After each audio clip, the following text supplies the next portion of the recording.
अर्ची नसीब कारा दोस्तान याद खाया निंदानु अरे से ग्वारा शुंबूत मनी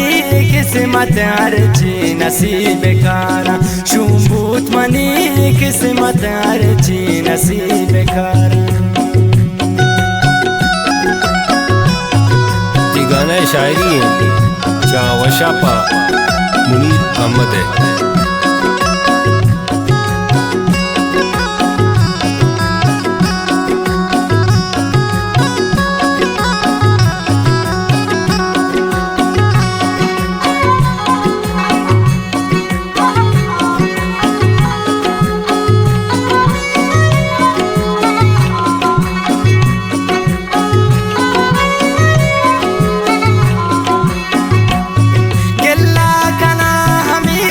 दोस्ती को तक को पासा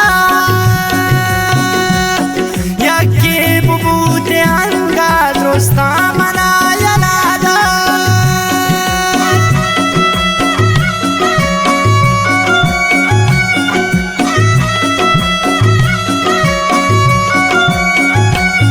गिल्ला कना हमेशा दोस्ती को तक को पासा यके बुबूते दोस्ता मनाया लादा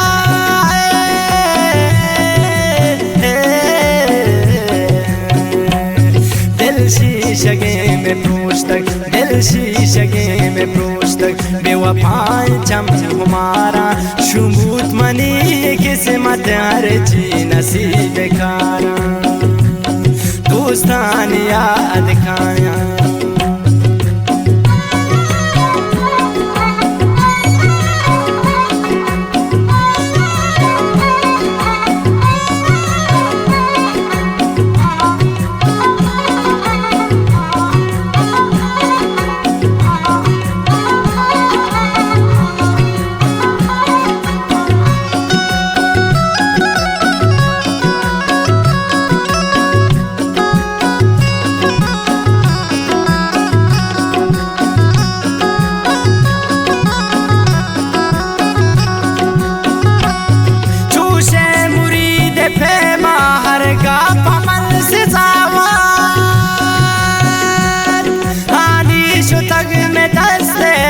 दुश्मना न मंदा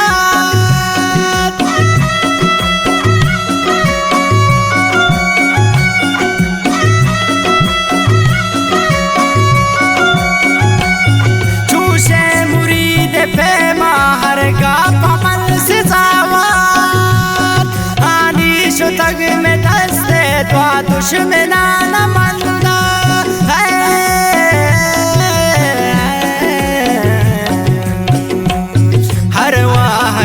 दिलादाश परवागे दिलादाश अल्लाह न कुर्तम पूरा शुंबूत मनी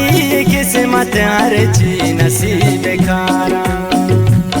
दोस्तान याद खाया।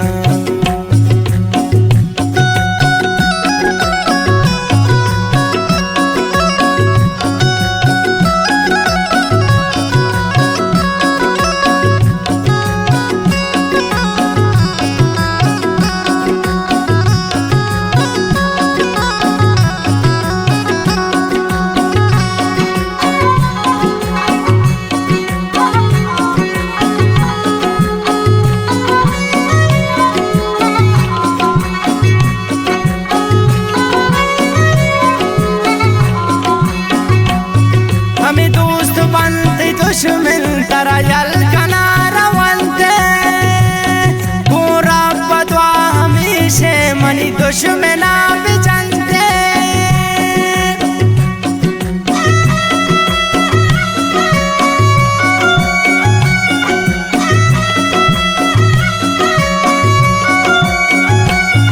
हमें दोस्त बनते दुश्मन तरा यल कना रवंते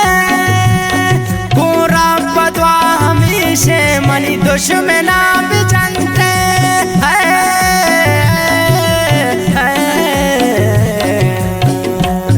दोस्ता मुनीर यल्ला दोस्ता मुनीर यल्ला निस्ता चुबी करारा शुंबूत मनी किस्मत हर चीज नसीब खारा दोस्तानी दोस्तानी दोस्तानी याद काया निंदान वारे से ग्वारा शुंबूत मनी किस्मत हर चीज नसीब खारा शुंबूत मनी किस्मत हर चीज नसीब खारा हर चीज नसीब खारा हर चीज नसीब खारा